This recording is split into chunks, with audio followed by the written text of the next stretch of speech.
আজকে আমি তোমাদের সঙ্গে ভিয়েতনাম মুক্তিযুদ্ধে হোচিমিনের ভূমিকা কী ছিল তা উত্তর সহ আলোচনা করছি।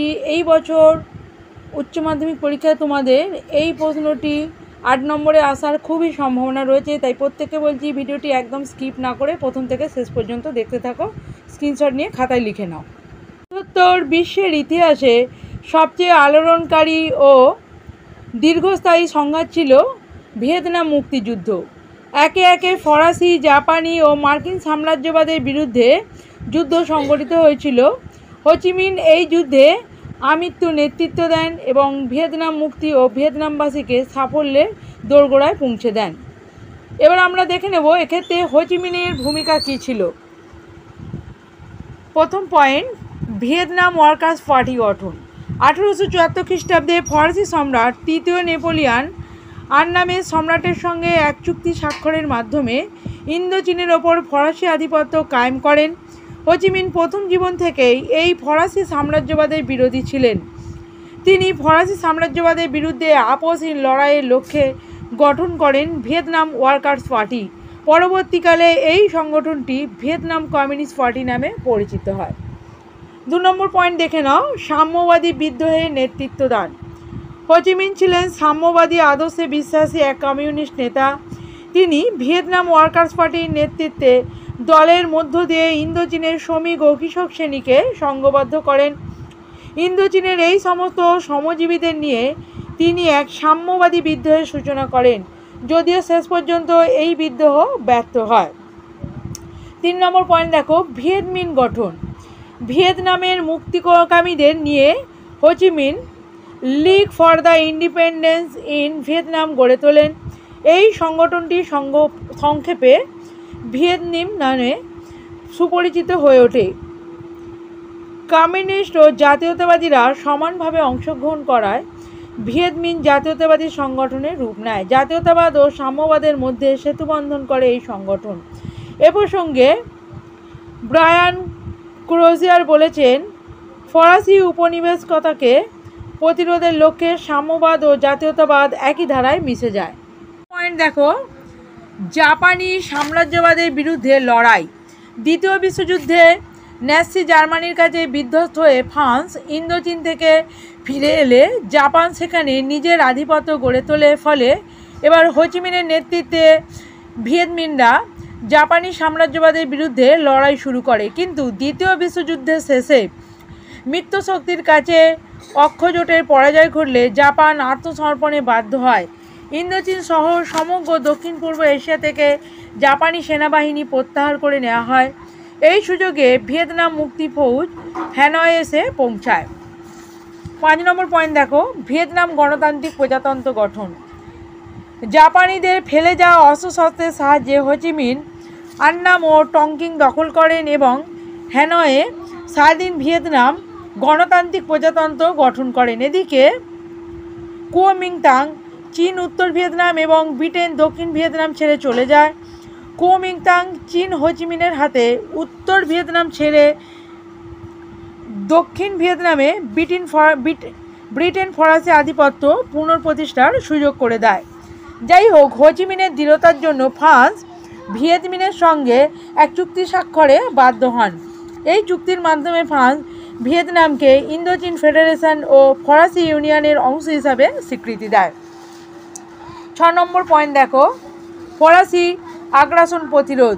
ভিয়েতমিনের সঙ্গে চুক্তি স্বাক্ষরের পরেও ফ্রান্স ভিয়েতনামের সমগ্র অংশ নিজের ক্ষমতা পুনঃপ্রতিষ্ঠায় সচেষ্ট হয়। হাংফং অঞ্চলে ফ্রান্স নির্বিচারে বোমাবর্ষণ করলে প্রায় 6000 নিরীহ বেসামরিক ভিয়েতনামবাসী মারা যায়। এই ঘটনায় ক্ষুব্ধ হয়ে ভিয়েতমিন বাহিনী ফরাসি অধিকৃত টংকিং হ্যানয়ে গেরিলা আক্রমণ চালায়। এতে 40 জন ফরাসির মৃত্যু হয় এবং 200 জন ফরাসিকে অপহরণ করা হয়। ইন্দোচীনে শুরু হয় দীর্ঘস্থায়ী ভিয়েতনাম যুদ্ধ। 7 নম্বর পয়েন্ট দেখে নাও, চীন ও রাশিয়ার সাহায্য লাভ। টানা 3 বছর যুদ্ধ চালানোর পর ফরাসি বাহিনী হতভম্ব হয়ে পড়ে। ফরাসি কর্তৃপক্ষ কূটনীতির আশ্রয় নেয়। তারা ইন্দোচীনে রাওদারের নেতৃত্বে এক প্রতিদ্বন্দ্বী তাবেদার সরকার গঠন করেন। ফরাসি নিয়ন্ত্রণাধীন এই সরকারকে স্বীকৃতি দেয় মার্কিন যুক্তরাষ্ট্র। ব্রিটেনের মতো পশ্চিমী শক্তিগুলি পুঁজিবাদী দেশগুলির এই ভূমিকায় নবগঠিত চীনের প্রজাতান্ত্রিক সরকার ও রাশিয়া প্রমাদগণে দক্ষিণ পূর্ব এশিয়ায় সাম্যবাদের প্রভাব অক্ষুণ্ণ রাখার লক্ষ্যে তারা হোচিমিনের নেতৃত্বাধীন সরকারকে সাহায্য করে। দিয়েন ফুর ঘটনা, এক্ষেত্রে ফ্রান্সের যে চূড়ান্ত পরাজয় সেটা দেখে নাও।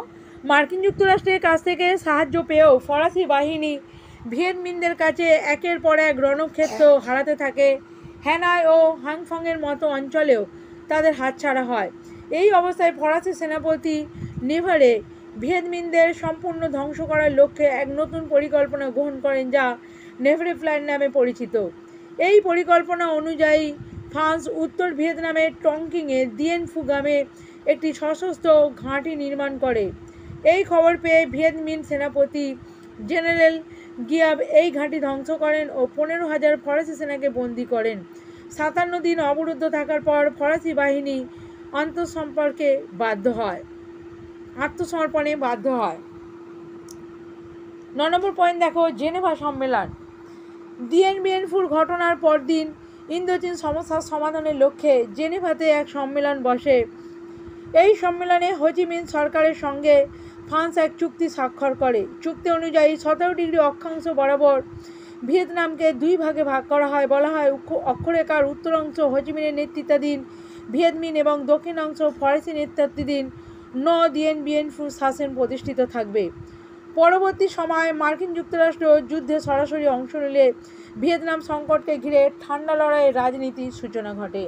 আমরা একদম উত্তরের শেষ পর্যায়ে চলে এসেছি। মূল্যায়নে যেটা তোমাদের লিখতে হবে দেখে নাও। হোচিমিন তার জীবদ্দশায় ভিয়েতনামের স্বাধীনতার সূর্যোদয় প্রত্যক্ষ করে যেতে পারেননি, তবে তার অদম্য প্রচেষ্টার ফলশ্রুতি হিসাবেই পরবর্তীকালে গণ অভ্যুত্থানের মধ্য দিয়েই দক্ষিণ ভিয়েতনামে দিয়েম সরকারের পতন ঘটে। ভিয়েতনামবাসীদের গেরিলা রণকৌশলে বিধ্বস্ত হয় এবং বিশ্ব জনমতের বিরোধিতার জোরে মার্কিন যুক্তরাষ্ট্র সেনা প্রত্যাহার করে নিলে ভিয়েতকংরা দক্ষিণ ভিয়েতনাম দখল নেয়।